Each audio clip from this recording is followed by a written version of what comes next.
Continuing on with my Columbia Noir set with Affair in Trinidad, number 309 in this set, and this one stars Rita Hayworth and Glenn Ford.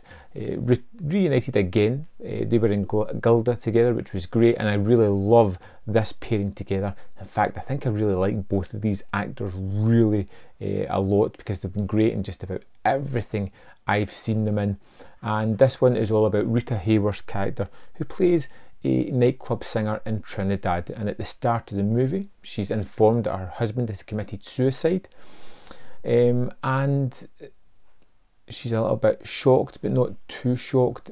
Further investigations revealed that he may have been killed, and the police come to her with a kind of strange solution. They believe that one of their friends, Max Fabian, a rather rich man who lives there in one of his holiday homes, could have been involved with his death, maybe, perhaps. And what they want is they want Chris, which is Rita Hayworth's character, to go almost undercover herself to try and get some incriminating evidence on Max so they can get him put away. And it's a really kind of formulaic setup until we get the inclusion of Steve Emery, the dead man's brother, who comes into the scene to try and figure out what had happened to his brother.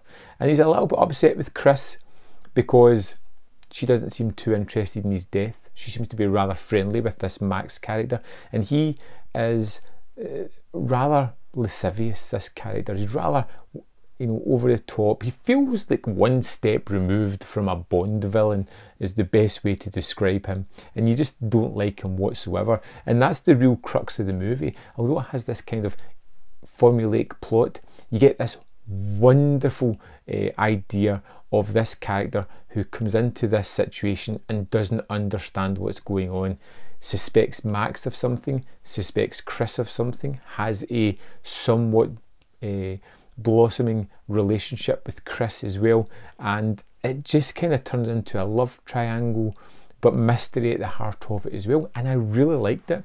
And one of these weird things happens in this movie where it has a stop for a few minutes as you watch a dance number. This happens twice in the movie, and normally this would derail things a lot, take away from some of the interesting mystery and the propulsion of the story, but not here, because you've got Rita Hayworth doing some wonderful routines that are jaw-dropping and wonderful to just watch.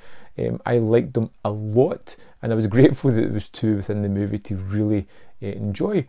The plot itself, like I said, is kind of formulaic, and later on in the latter half you start to discover that Max may be up to some really dodgy things which could have caused the death of the man at the start of the movie. But what you get is wonderful locales, you get a wonderful idea of this blossoming romance or relationship between Chris and Steve as they spend a few days together sightseeing around Trinidad.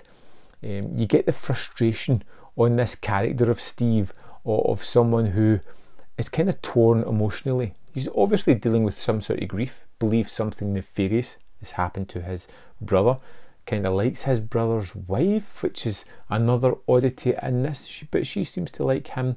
It believes that this Max guy may be up to no good and maybe behind certain things, and the way the movie plays out is rather surprising in some of its scenes, and it's quite shocking in moments, but really enjoyable. I had a lot of fun with Affair in Trinidad, captivated by the look of it, the style of it, the performances within it. It was all great. Now this one has a couple of notable extras I want to talk about. It's got the end of the affair, which is Peter Ford, son of Glenn Ford, discussing the life of his father.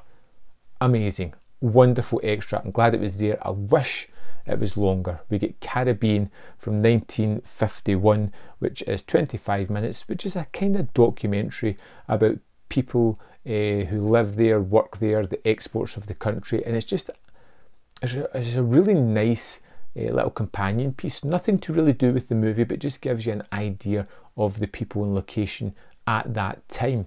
And then lastly, we get Saved by the Bell, which is the Three Stooges short. This one was a rare oddity for me. Didn't hate it, didn't love it, just kind of fell right in the middle for me. But all in all, the movie was amazing. I'm really glad I get the chance to see this. I'm going to just power on with this set. I'd love to know your thoughts of A Fair in Trinidad. Let me know in that comment box below, and I'll see you next time on Man v Film.